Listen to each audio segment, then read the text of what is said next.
Hero बनने का मुझे शौक नहीं था कभी। मुझे लगता था विलन के पास थोड़ा स्पेस ज़्यादा होता है। टेलीविज़न की जो पहचान होती है वो स्थायी नहीं होती। वो जब तक शो चलेगा पहचान रहेगी, फिर मिट जाएगी। सिनेमा चाहे रीजनल हो, चाहे हिंदी हो, किसी भी भाषा का हो, सिनेमा की पहचान स्थायी होती है। आपके किरदारों को सालों याद किया जाता है। आप अच्छे एक्टर हैं तो आपको हर भाषा में काम मिलेगा। हमारी पहचान ये बनती जा रही है। लोग हमसे पूछते हैं कहाँ हो, फलाने के लफड़ा चला था, कहाँ उनसे, फलाने का झगड़ा होता कहाँ। इस चर्चा के बजाय अगर हमारी इंडस्ट्री में चर्चा हो कि वो फिल्म बनी, भोजपुरी में ऐसी फिल्म बन गई, भोजपुरी में वैसी फिल्म बन गई, तो ज़्यादा ग्रो करेंगे हम। ये मैं इसके फेवर में नहीं हूँ, ये नहीं होना चाहिए। नहीं होना चाहिए।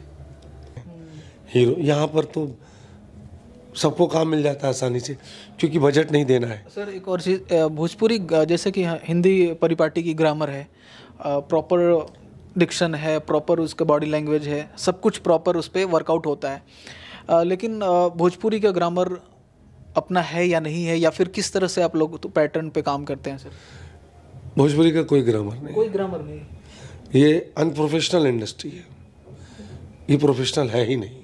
इसका कोई ग्रामर ही नहीं है, सब अपने हिसाब से चलता है। जो ग्रामर है वो अनप्रोफेशनल है बहुत। अच्छा, संजय पांडे अभिनय को कैसे परिभाषित करेंगे? यार अभिनय को मतलब ये तो वही हाल है कि एक गिलास में पूरा समंदर भरना वाला मामला है। अभिनय फिर भी कुछ हर व्यक्ति के लिए अलग अलग है। आपके लिए क्या है? मेरे लिए एक नमस्कार, आदाब, सत श्री अकाल। एक्सप्लोर वर्ल्ड में आपका स्वागत है। मैं हूं सम्राट उपाध्याय। आज हमारे साथ मौजूद हैं एक बेहतरीन अभिनेता, साथ साथ बेहतरीन इंसान, जो कि ना सिर्फ भोजपुरी फिल्मों में सक्रिय हैं, बल्कि आप थिएटर में भी इनकी सक्रियता को देख सकते हैं। काफ़ी लंबे अरसे के साथ जुड़े हुए हैं और अभिनय में इनकी एक अलग पहचान है। सर स्वागत है हमारे चैनल एक्सप्लोर वर्ल्ड पे। जैसा कि आप जानते हैं कि हमारे पॉडकास्ट वीडियो में, हमारे इंटरव्यूज़ में अलग अलग गेस्ट आते हैं जो अलग अलग विधा के होते हैं, उनसे आप कुछ सीखते हैं। सर अभिनय जगत से ताल्लुकात रखते हैं, तो सर से जानेंगे इनकी जर्नी के बारे में, क्योंकि आप अगर भोजपुरी फिल्मों की बात करें तो सर के बिना अधूरी हैं। और क्यों ऐसा कह रहा हूँ, आप एक बार सर्च करेंगे संजय पांडे तो शायद आपको हकीकत मालूम पड़ जाएगा। सर आपकी जर्नी में जानना चाहता हूँ कि आपने शुरुआत कैसे की, और आप थिएटर में काफ़ी एक्टिव नज़र आते हैं, हमेशा आपके पोस्ट अपडेट आता हूँ, आपके नाटकों के बारे में होती है। शुरुआती दौर से स्टार्ट करेंगे सर। पहले तो मैं रहने वाला तो यूपी का हूँ, लेकिन पिताजी मेरे डिफेंस में थे तो मैं कटनी में रहा हूँ मध्य प्रदेश में, और वहीं से मैंने अपनी जर्नी स्टार्ट की। और वहाँ थिएटर ग्रुप चलाता था मैं अपना, संप्रेषणा नाम से, वो आज भी है, और उस ग्रुप से नाटक करता था। फिर करते करते फिर मध्य प्रदेश में भोपाल गया मैं। हमारे बड़े बंसी कौल जी, श्रद्धेय, अब वो हमारे बीच नहीं है, उनका अपना ग्रुप चलता है रंग विदूषक, वो ज्वाइन किया मैंने। एनएसडी की एक वर्कशॉप की थी, उसके बाद फिर वहाँ से मुंबई पहुँचा मैं। फिर मुंबई में भी मुझे लगा कि अभी बहुत कुछ सीखना बाकी है, तो पंडित सत्यदेव दुबे थे, उनका ग्रुप था संवर्धन, उसमें एंट्री मिल गई मुझे। उनके साथ प्ले किया इंशाल्लाह 2 साल तक। फिर उसके बाद मैं फिर फिल्मों और सीरियल में आया मैं। सर ये कब की बात है जब आप शुरुआती दौर में थे? मैं बात कर रहा हूँ 94 में मैंने ग्रुप ज्वाइन किया भोपाल में, और 98-99 में मुंबई गया, फिर दुबे जी का ग्रुप ज्वाइन किया, तो फिर 2 साल तक वहाँ काम किया, तो फिर 2001 में छोड़ दिया मैंने। फिर रंगमंच करते हुए भोजपुरी के साथ आपका जुड़ाव कैसे हुआ? क्योंकि भोजपुरी फिल्मों की बात करूँ तो आप फिल्मों में हमेशा नज़र आ जाते हैं और नेगेटिव कैरेक्टर में ज़्यादा नज़र आते हैं, क्या मैं सही हूँ सर? हाँ, नेगेटिव ही विलन ही।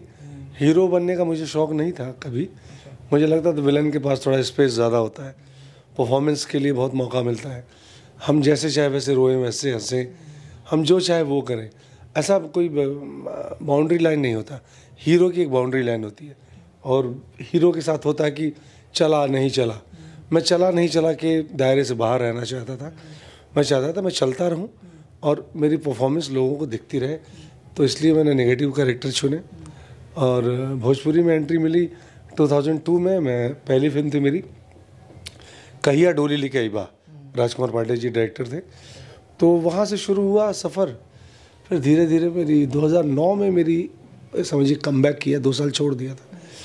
फिल्म आई थी दीवाना, दिनेश लाल जी की, निरहुआ जी थे उसमें, उनके साथ में मेन विलन था। उस फिल्म ने बूम किया, सुपर डुपर हिट रही। उससे फिर मुझे, और ऐसा नहीं कि मैं सिर्फ फिल्में ही करता था, मैंने सीरियल किया भी, बहुत सीरियल किए हिंदी के।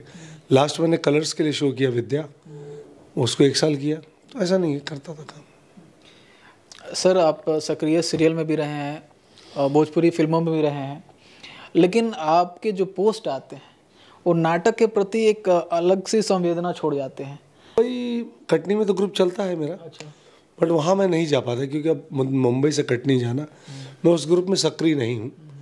तो मुंबई में जाने के बाद भी मैंने एक प्ले में खुद एक्टिंग की, घरौंदा शंकर शेष का, और एक प्ले, उसी प्ले को नेक्स्ट टाइम मैंने डायरेक्ट किया। फिर गैप हो गया, 2 नावों की सवारी हो नहीं पा रही थी। और सबसे बड़ी बात मुंबई में क्या होता है कि एक फाइनेंशियल सेटलमेंट, जब मुझे लगा कि मैं फाइनेंशियली सेट हूँ और महीने में अगर 2 काम भी कर लूँ तो ठीक है, चल जाता है, तो 20 दिन खुद को बिजी रख के 10 दिन में रंगमंच को दे सकता हूँ।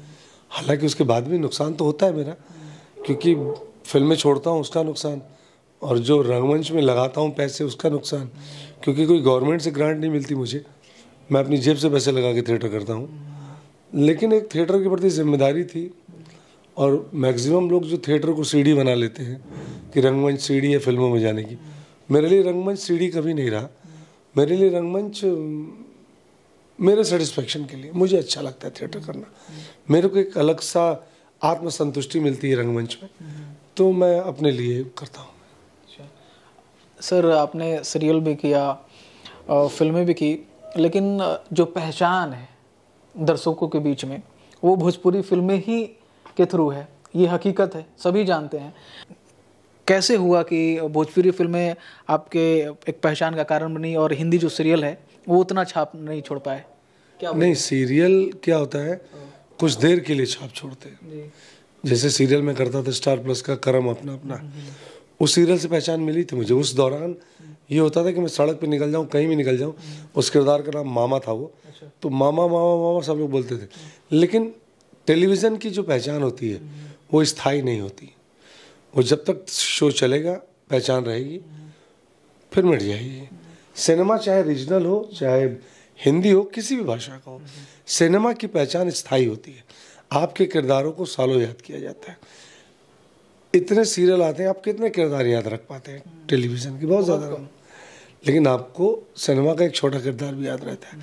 आपको सामा भी याद है शोले का, आपको धन्नो घोड़ी भी याद है शोले की, तो और उसके अलावा जितनी फिल्में हैं उसमें सारे में आपको किरदार याद है। तो इसलिए मैं सिनेमा की तरफ ज़्यादा झुकाव रहा कि मुझे स्थायी पहचान बनानी थी। बीच बीच में करता हूँ सीरियल, बट सिनेमा में काम मिलता गया, मेहनत से काम किया, लोगों को पसंद आया, लोगों को लगा अच्छा एक्टर है, नाच नखरे नहीं है इसके, तो लोग लेते गए और मैं फिल्में करता गया, और मुझे पता ही नहीं चला कब 500 फिल्में हो गई मेरी। 500 फिल्में भोजपुरी की? सर हिंदी फिल्में ऑफर नहीं हुई? सर हिंदी अभी आई मेरी एक फिल्म दशमी। अच्छा। नए डायरेक्टर हैं शांतनु तांबे, और रेप कांड में बनाई उन्होंने, उसमें बड़ा अच्छा रोल है मेरा। और हिंदी वेब सीरीज़ की मैंने, बहुत हिट वेब सीरीज़ है वो, खाकी, नेटफ्लिक्स पे, उसमें बड़ा अच्छा किरदार है मेरा। कर रहा हूँ, हिंदी भी कर रहे हैं। अच्छा, एक अभिनेता के लिए जो बैरियर है भोजपुरी का और हिंदी का, अब वो आप मानते हैं? अब नहीं है। अब नहीं है, वो बैरियर था। अब चूंकि प्लेटफॉर्म इतने हो गए ना, अब उनको कैरेक्टर चाहिए वैसे यूपी बिहार के। जैसे खाकी में मेरी जो कास्टिंग हुई, तो जब उनका फ़ोन आया तो मैंने उनसे पूछा, मैंने कहा आप जानते हैं मैं किस इंडस्ट्री में काम करता हूँ? बोले हाँ सर, आपका पूरा बायोडाटा और सब कुछ खंगाल के ही फ़ोन किया हमने, हमें भोजपुरी से ही चाहिए एक्टर। तो अब नहीं, अब ऐसा कुछ नहीं, अब काम सब। यानी कि जो भोजपुरी में काम कर रहे हैं अभिनेता हैं, उनके लिए भी आपका अलग अलग इंडस्ट्री के द्वार खुले हैं?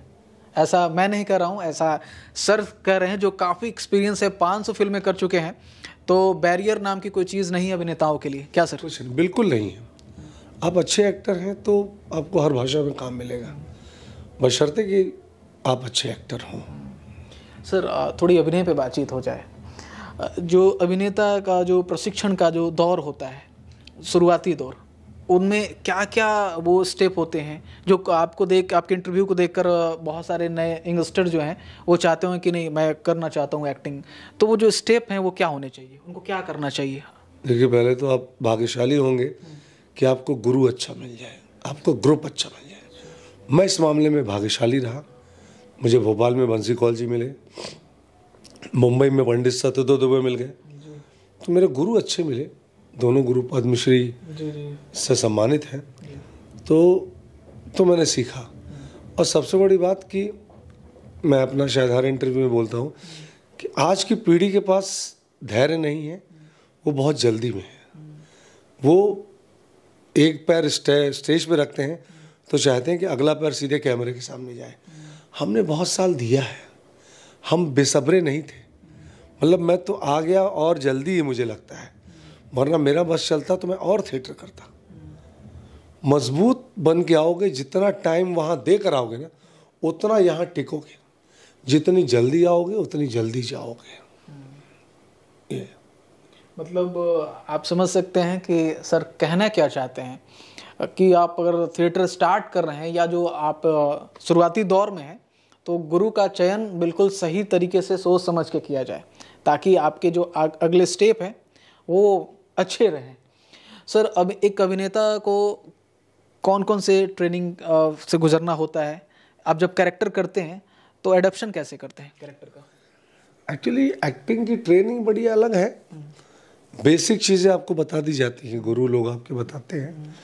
और अब तो बहुत ऑप्शन है एक्टिंग सीखने के, ढेरों इंस्टीट्यूट है। आप चॉइस करिए कि आपको किस इंस्टीट्यूट में जाना है। प्लस एक्टिंग के बारे में एक लाइन है, हमारे गुरुजी कहते थे दुबे जी, कि एक्टिंग सिखाई नहीं जाती, एक्टिंग सीखी जाती है। तो वो पर्सन टू पर्सन डिपेंड करता है कि आप कितना ऑब्जर्व कर रहे हैं चीज़ों को। और कैरेक्टराइजेशन की बात है तो मैं जो कैरेक्टराइजेशन करता हूँ, मैं फिजिकल कम करता हूँ कोशिश। कैरेक्टर माइंड से होता है। एक आदमी बात कर रहा है, उसकी बात से पता चल जाता है कि कितना पढ़ा लिखा है। उसके बात से पता चल जाता है कि किस जॉब का है, ये जॉब क्या करता है, ड्राइवर है, कलेक्टर है, प्यून है, ये क्या है। आदमी की शिक्षा, आदमी का पेशा उसके शब्दों से पता चलता है। तो मैं वही पकड़ता हूँ, मेंटल लेवल बस। आपका सर कैरेक्टर का जो फेवरेट जो नेगेटिव अक्सर देखा जाता है, पॉजिटिव सर कोई आने वाली फिल्म होगी? अब चूंकि आप लोग देखे नहीं होंगे, अभी तो मैं लगभग विलन कम कर दिया है मैंने। विलन आज की डेट में मैं 5% कर रहा हूँ, 95% तो मैं कैरेक्टर कर रहा हूँ, पॉजिटिव रोल कर रहा हूँ। मेरी एक फिल्म का ट्रेलर आया जिससे बहुत धूम मचाई, जिसमें मैं लीड में हूँ। उस फिल्म का नाम है कटान। धीरू यादव डायरेक्टर हैं और उन्होंने मुझे लेके फिल्म बनाई। और जो उसमें हीरोइन है चांदनी सिंह, वो कमर्शियल फिल्मों की हीरोइन है। ऐसा नहीं कि वो आर्ट फिल्मों की हीरोइन है, कोई कमर्शियली वो पवन जी के साथ, खेसारी जी के साथ, रितेश जी के साथ, सबके साथ काम करती हैं। और बहुत प्यारी फिल्म है, अभी बहुत सारे अवार्ड भी मिल रहे हैं उसको। तो कुछ लोग मुझे लेकर इस तरीके का भी एक सिनेमा बना रहे हैं। अभी तो हीरो हूँ मैं। हाँ, धीरू यादव सर का जो पोस्टर मैंने देखा सर, कटार वाली जो थी ना, वो सोशल मीडिया पे काफ़ी इन्फ्लुएंस है। पोस्टर भी वायरल हुआ और ट्रेलर भी बहुत वायरल हुआ है कटान का। सर कुछ फिल्मों पे बात की जाए सर, आपकी सबसे पसंदीदा फिल्म कौन सी रही? जो 500 फिल्मों की लिस्ट आपने बताई है कि इतनी फिल्में हमने कंप्लीट की है।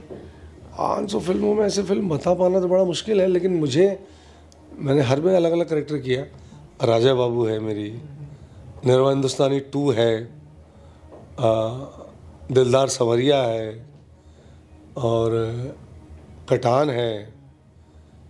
तो ऐसी MLA दर्जी है और दीवाना तो है ही मेरी फेवरेट फिल्म। तो ऐसी 8-10 फिल्में हैं जिसमें करके आपको सेटिस्फेक्शन मिलता है। सर एक और चीज़ मैं पूछना चाहता हूँ, भोजपुरी जो फिल्में हैं, जैसे हिंदी फिल्में तो मल्टीप्लेक्स मिल जाती है उनको, भोजपुर आप लोग सर इतना एक्सपीरियंस है इस फील्ड में और कई दशकों से काम कर रहे हैं आप सर, उन फिल्मों को मल्टीप्लेक्स जो अभी सूर्यवंशम आपकी जो है आई और इतना अच्छा परफॉर्म किया उसने, मल्टीप्लेक्स को बढ़ाने की कोशिश आप लोग की तरफ से होती है, फिर आपने डायरेक्टर्स वगैरह, सर इस पे क्या राय है आपकी क्योंकि आपकी जो फिल्में हैं छोटे हॉल उनको एक्सेप्ट करते हैं। कोशिश नहीं हो रही है, जो लोग कोशिश कर रहे हैं उनकी फिल्में लग रही हैं। रंग दे बसंती लगी, सूर्यवंशम लगी, तो ये तो प्रयास इंडस्ट्री को ही करना पड़ेगा ना कि वहाँ जाके चीज़ें मैनेज करें। भोजपुरी का सर अब पैटर्न बदलेगा या फिर कुछ नया कुछ देखने को मिलेगा? नया कुछ मिल रहा है, नया आ रहा है, फिल्में बड़ी बन रही हैं, बिग बजट बन रही हैं, तो नया आ रहा है सब कुछ। सर अंधा युग नाम का एक प्ले है जो काफ़ी आप शिद्दत से करते हैं। हाँ, वो प्ले मैं बहुत दिनों से कर रहा हूँ। मुंबई में अभी शुरू किया उसको। मुंबई में उसके 2 शो हो चुके हैं जी और अगला शो बहुत जल्द करने वाले हैं हम लोग। वो बड़ा मेरा फेवरेट प्ले है जी। और ठीक ठाक डायरेक्ट करता हूँ उसको मैं। बहुत एंटरटेनिंग है। अंधा युग बहुत लोग करते हैं, देश में बहुत लोगों ने किया है।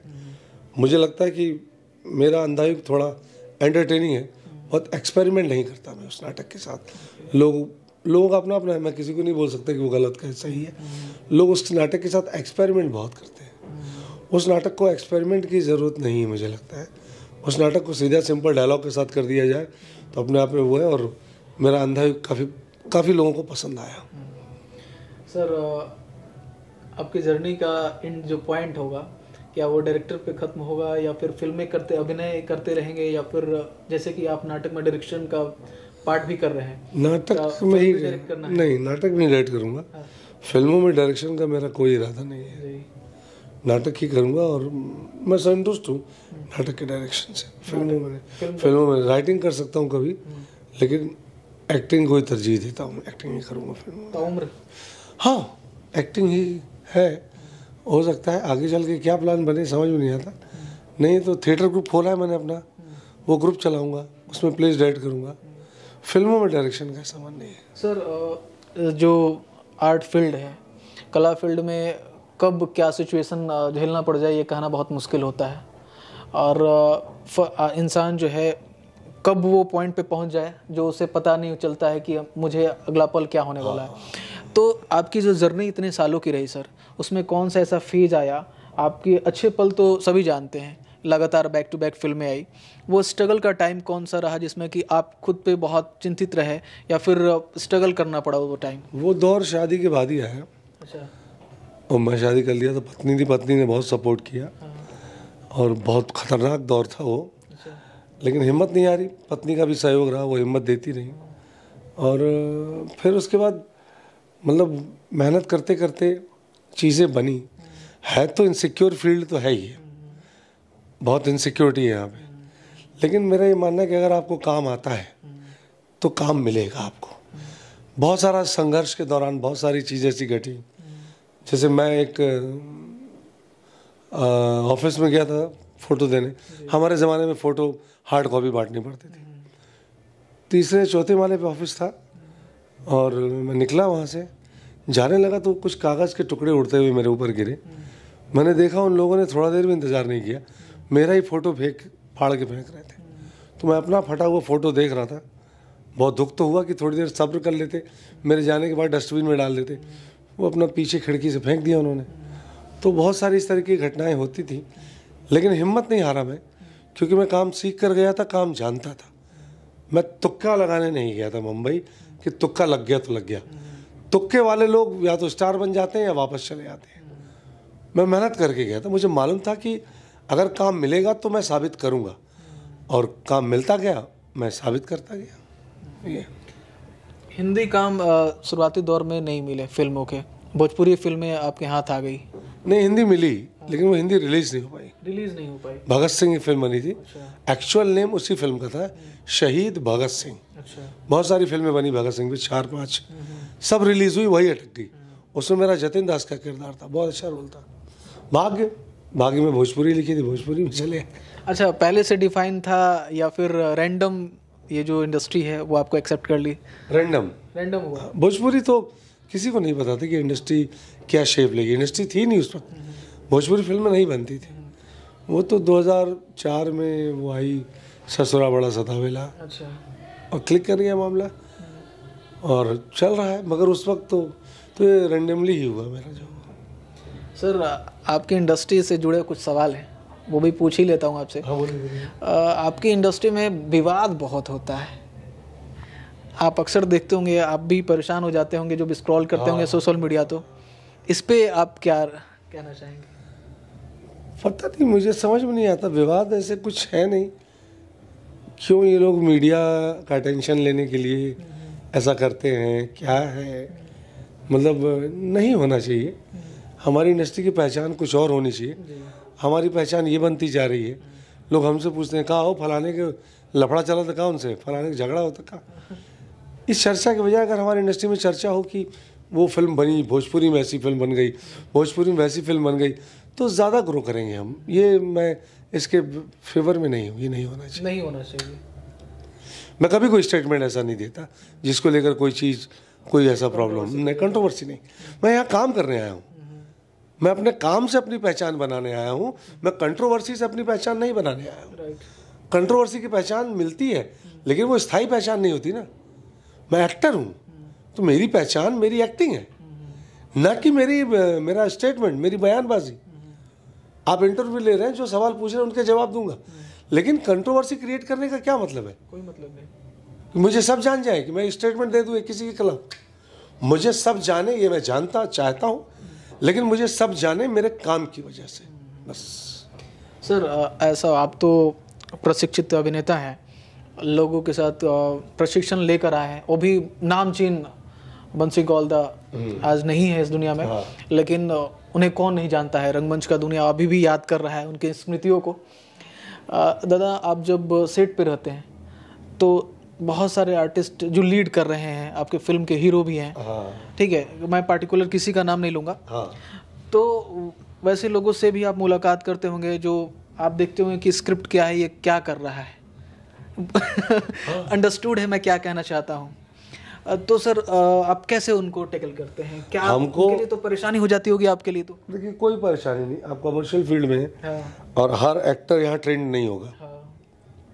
हिंदी का मैटर अलग है, हिंदी में ट्रेनिंग लेते हैं हीरो, यहाँ पर तो सबको काम मिल जाता है आसानी से, क्योंकि बजट नहीं देना है। सर एक और चीज़, भोजपुरी जैसे कि हिंदी परिपाटी की ग्रामर है, प्रॉपर डिक्शन है, प्रॉपर उसका बॉडी लैंग्वेज है, सब कुछ प्रॉपर उस पर वर्कआउट होता है, लेकिन भोजपुरी का ग्रामर अपना है या नहीं है, या फिर किस तरह से आप लोग तो पैटर्न पे काम करते हैं? सर भोजपुरी का कोई ग्रामर नहीं, कोई ग्रामर नहीं, ये अनप्रोफेशनल इंडस्ट्री है, ये प्रोफेशनल है ही नहीं, इसका कोई ग्रामर ही नहीं है, सब अपने हिसाब से चलता है। जो ग्रामर है वो अनप्रोफेशनल है बहुत। कोई चीज़ भी, और सबसे बड़ी दुख की बात यह है कि मुझे लगा था कि पहले जो सीनियर लोग हैं डायरेक्टर्स में, अगर वो एक शेप नहीं दे पाए उस तरीके से, तो नई पीढ़ी देगी। नई पीढ़ी तो उनसे भी ज़्यादा डब्बा है। हाँ, मतलब बहुत सारी चीज़ें हैं जो ऐसे कहने की बातें नहीं हैं। तो। हाँ, मतलब स्क्रिप्ट लेवल से लेकर सारी चीज़ें, और अब तो और वो हो गया है, 13 दिन में फिल्में बन रही हैं, 14 दिन में। मैं भी कर रहा हूँ, सब कर रहे हैं, तो नहीं है। आप ये नहीं कह सकते कि ये हमारी भोजपुरी में होता है, जबकि हमारी भोजपुरी इकलौती ऐसी इंडस्ट्री है जो हिंदी के इंडस्ट्री के करीब है, मुंबई में सरवाइव करती है। यही इकलौती इंडस्ट्री है मराठी को छोड़कर जो मुंबई में, मराठी तो महाराष्ट्र की भाषा है तो मुंबई में है। भोजपुरी इकलौती इंडस्ट्री जो न पटना में है, न बिहार, गोरखपुर में, न बनारस में, वो मुंबई में सरवाइव करती है।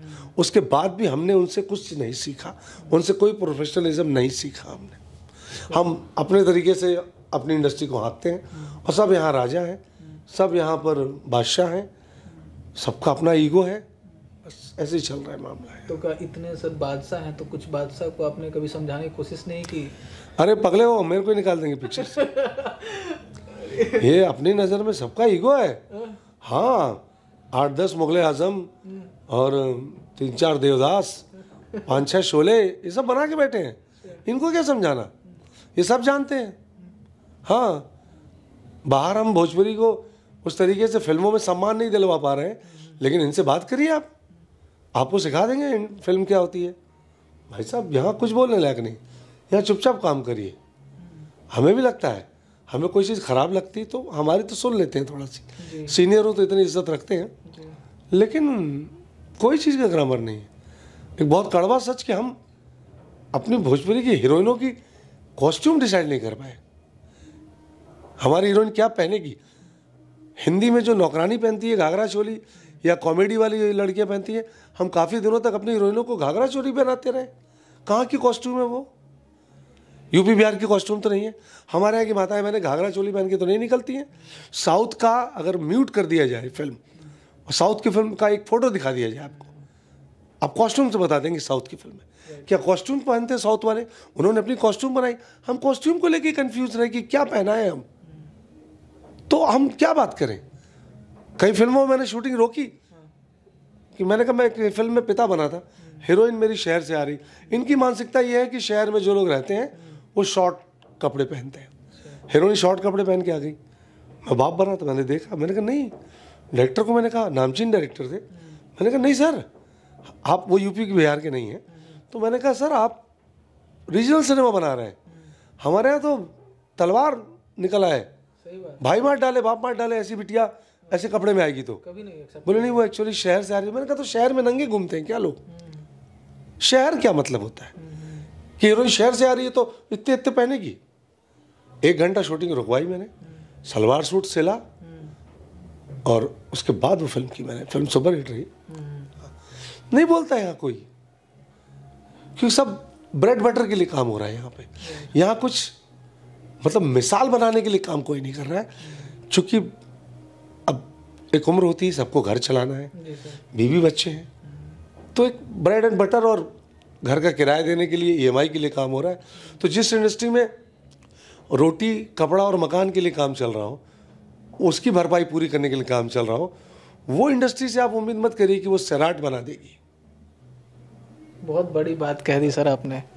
तो आप लोग की इंडस्ट्री में जैसे कि बॉलीवुड का है या फिर साउथ का है या फिर हॉलीवुड का है, पार्टिकुलर एक अपना जोनर होता है। जैसे कॉस्ट्यूम डिज़ाइनर हो गए, मेकअप का अलग जोनर है, सबका स्पेशलिस्ट और उसके असिस्टेंट होते हैं।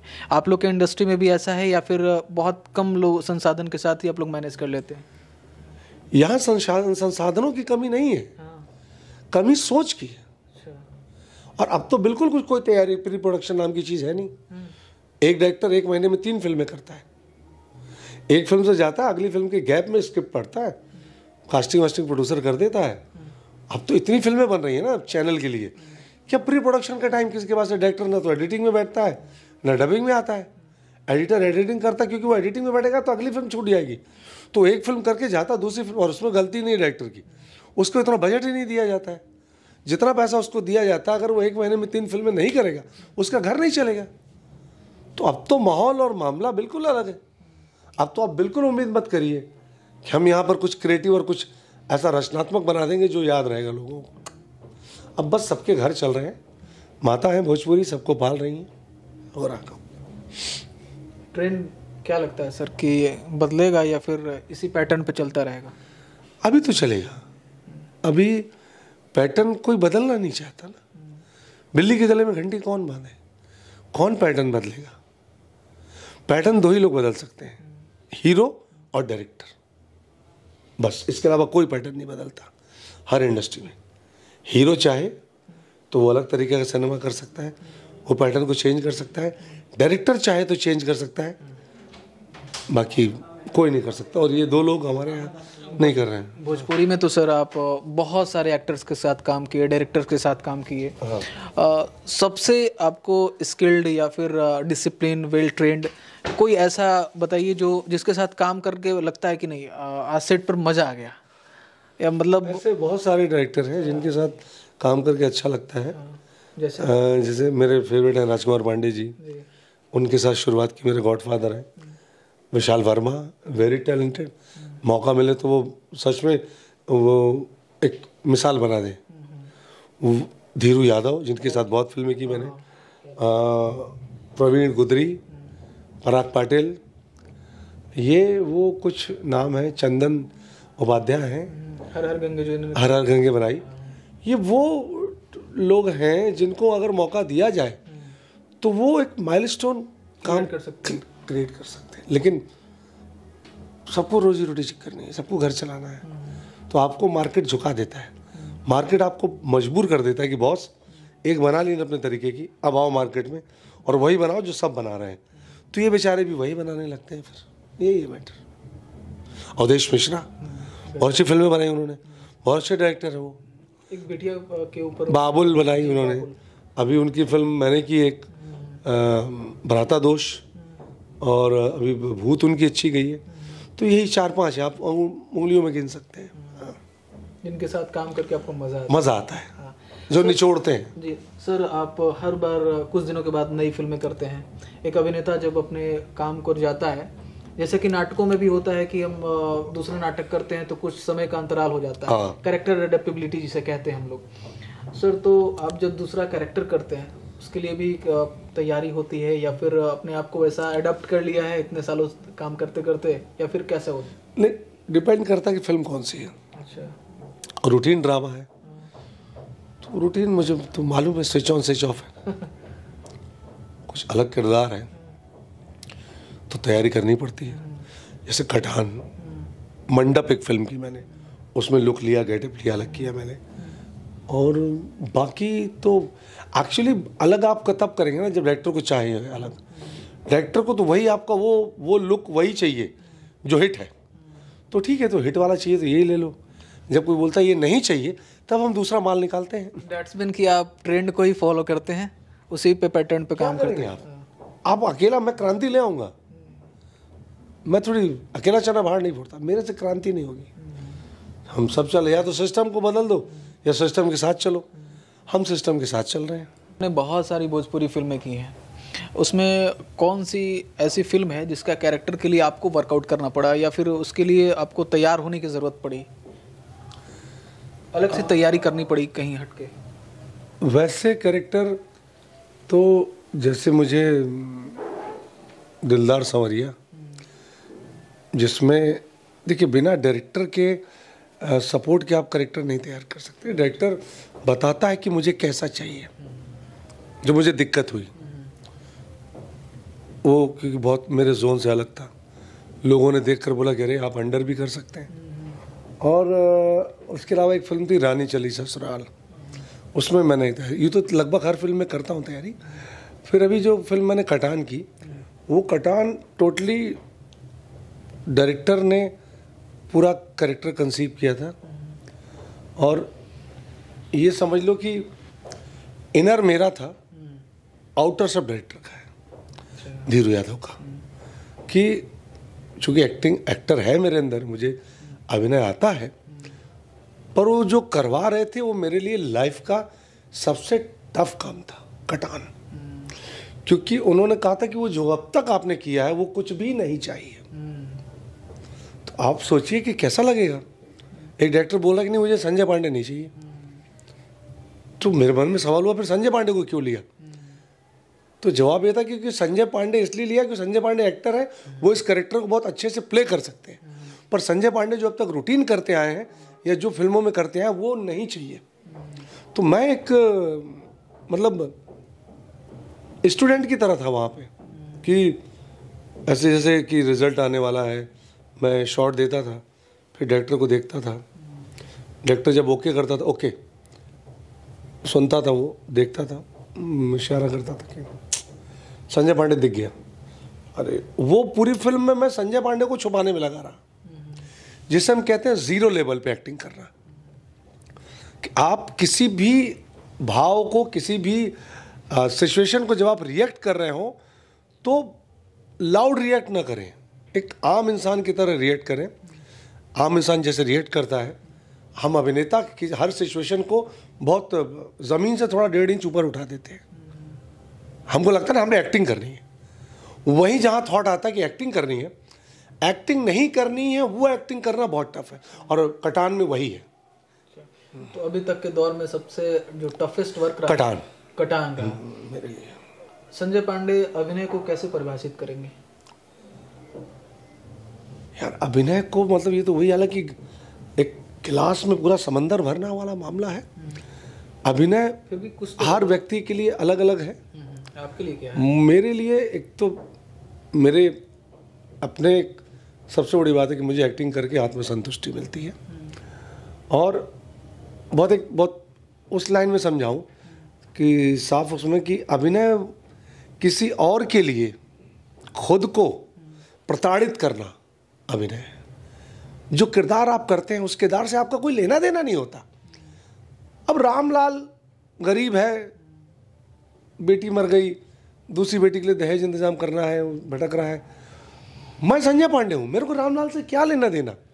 लेकिन चूंकि उस किरदार को करना मैंने स्वीकार किया है, तो उस किरदार की खुशी, हंसी, दुख, सुख, गम सब कुछ मुझे रिएक्ट करना है। तो मैं रामलाल के लिए खुद के, भाई बहुत सिंपल सी बात है कि शरीर तो आपका है ना। आप चिल्लाएंगे तो गला तो आपका बैठेगा, रामलाल का नहीं बैठेगा। गला संजय पांडे का बैठेगा, आंसू संजय पांडे के निकलेंगे, वो रामलाल के नहीं होंगे। रामलाल तो एक कागज पे लिखा हुआ किरदार है। एक कागज पे लिखे हुए किरदार को जिसका कोई अस्तित्व नहीं है, उसका अस्तित्व पर्दे पर, मंच पर अभिनेता बनाता है, खुद को प्रताड़ित करके, खुद को टॉर्चर करके। वो अभिनय है। कमाल की बात है सर। बहुत सारे लोग, ये तो अभिनय पे बात सर हम लोगों ने की, आपके बारे में भी जानना चाहते हैं कि आपको क्या पसंद है और क्या दिनचर्या होती है। बहुत सारे आपके जो फैंस हैं उनके लिए ये दिनचर्या मेरी, मैं बुक्स लेके चलता हूँ। अच्छा। किताबें पढ़ता हूँ, बहुत पुरानी फिल्में देखता हूँ। साहित्य पसंद है? साहित्य बहुत पसंद है मेरे पास। तो मेरे घर में करीब लगभग नहीं भी तो 1000 बुक्स हैं। अच्छा। हाँ, मैं जिस शहर में जाता हूँ तो उस शहर में मैं सबसे पहले लाइब्रेरी खोजता हूँ। अच्छा। लाइब्रेरी कहाँ है, किताबें खरीदता हूँ। ज़रूरी नहीं कि सब पढूं, लेकिन माहौल अच्छा लगता है। मेरे सिराने अगर किताबें दिखती हैं मुझे तो कभी तो पढ़ेंगे आप। आज नहीं पढ़ेंगे, कल पढ़ेंगे, एक पन्ना पढ़ लेंगे। अगर आप एक दिन में, मैं कहानियों का बहुत शौक है मुझे, कहानियाँ पढ़ने का।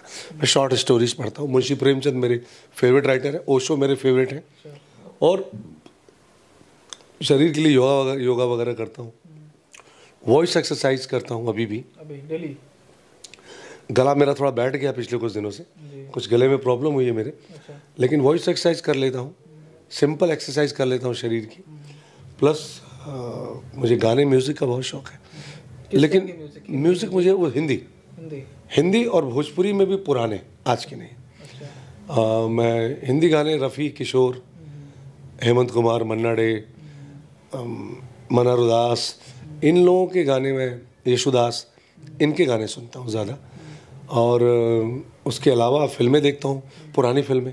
मेरे फेवरेट डायरेक्टर हैं ऋषिकेश मुखर्जी, वासु चैटर्जी, श्याम बेनेगल, इनकी फिल्में देखता हूँ। कमर्शियल जो सुपरहिट फिल्म है वो मैंने एक ही बार देखी है पिछले 10 सालों में, 20 सालों में। मगर किसी फिल्म को मैंने बहुत बार देखा है आज के दौर की, तो वो है चक दे, शाहरुख खान की। बाकी मैंने किसी फिल्म को मैं मोबाइल पे नहीं देखता। अगर मेरे मोबाइल पे, इससे मैं फ्लाइट में जा रहा हूँ और मेरे मोबाइल पे अगर फिल्में डाउनलोड हैं तो वो फिल्में होंगी नरम गरम, आनंद, मिली, चुपके चुपके, रजनीगंधा, धर्मेंद्र जी की पुरानी फिल्म दिल लगी, वो फिल्में, नमकीन, गुलजार साहब की, मेरे अपने, परिचय।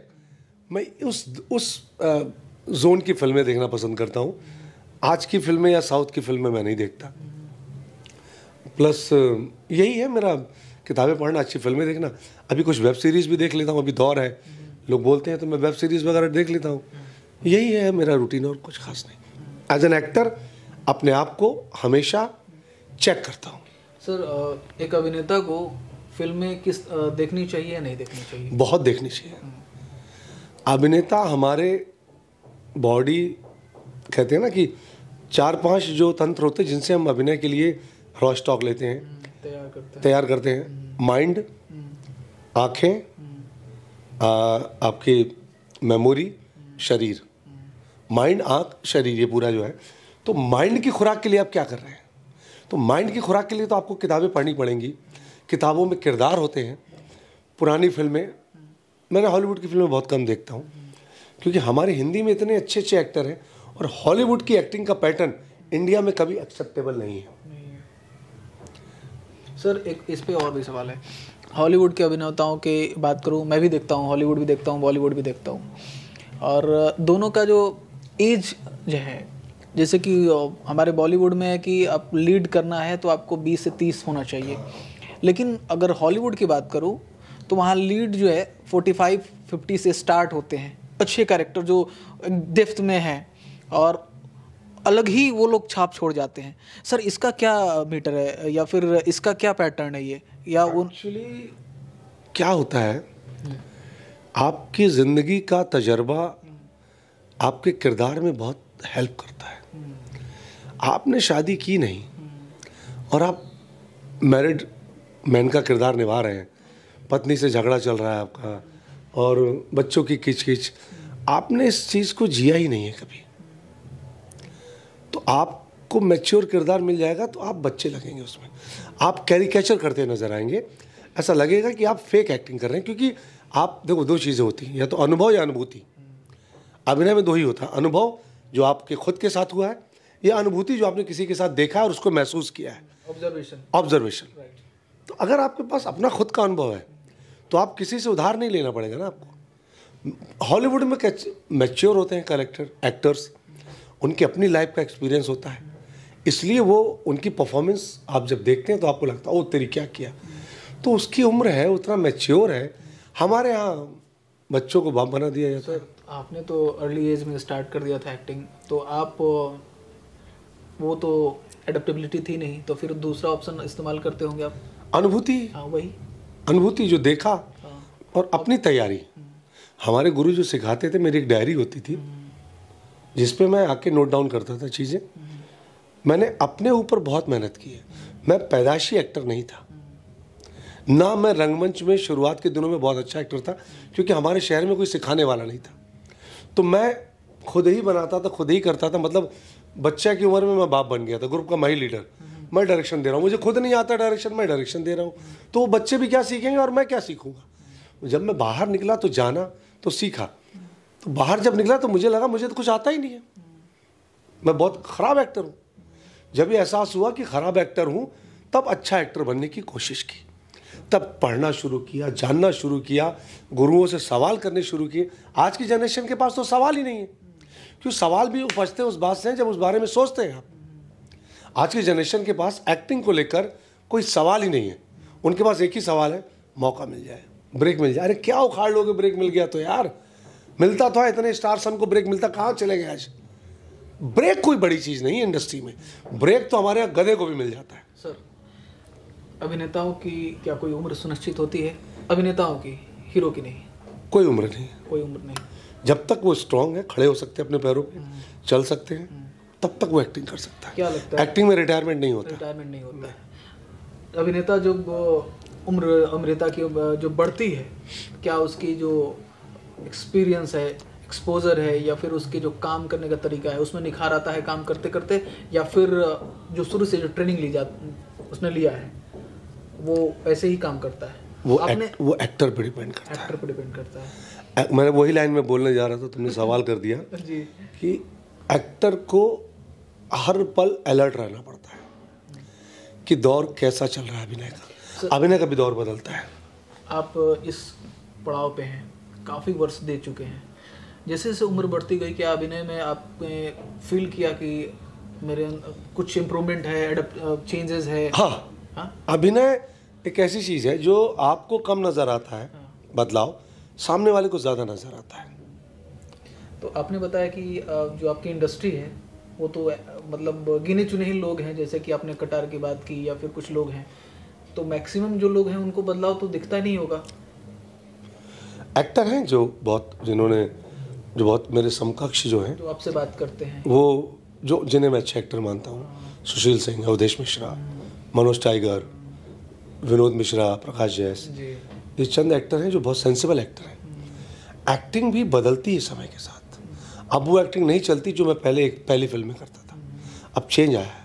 आपको समझना पड़ेगा कि अब दौर बदल रहा है, आज का अभिनय कैसा है, आज की पीढ़ी को क्या देना है, तो वो एक्टर की अपनी समझदारी पर डिपेंड करता है। सर जो नई पीढ़ी है एकदम फ्रेश, उसके लिए एक्टिंग पे क्या क्या सुझाव देंगे शॉर्ट में? सर थोड़ा सा मैं चाहूँगा कि आपकी जो चीज़ें हैं। मुझे ऐसा लगता है कि सबसे पहले तो ये जो हाथ में ये जनरेशन लेके घूम रही है, मोबाइल जिसका नाम है, इसका सदुपयोग सीखें। कैसे सर? इस मोबाइल में आप नेट डाउन करके रील मैं भी बनाता हूँ, शौकिया बनाता हूँ, और यूट्यूब पे खजाना पड़ा है, खजाना है मोबाइल में।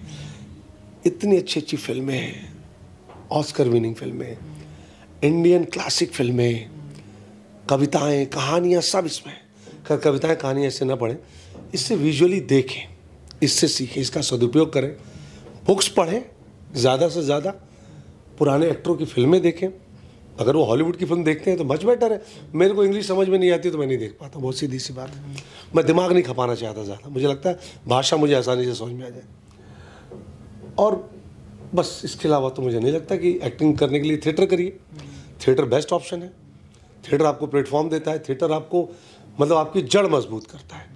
आपको पता नहीं चलेगा, लेकिन जब आप अभिनय करने जाएंगे तब पता चलेगा कि ये जो आप कर रहे हैं ये उसी की देन है। ये जो ट्रेन में आप खाना खा रहे हैं ये माँ ने चलते वक्त दिया था आपको कि बेटा जब भूख लगे तो रास्ते में खा लेना। तो जो आप पोटली खोलते हैं ना, जब आप अभिनय के दौर में जाते हैं और जब आप वो पोटली खोलते हैं, वो पोटली थिएटर ने दी होती है आपको, रंगमंच ने दिया होता है आपको, तो आप खोल के और खा लेते और अभिनय कर लेते।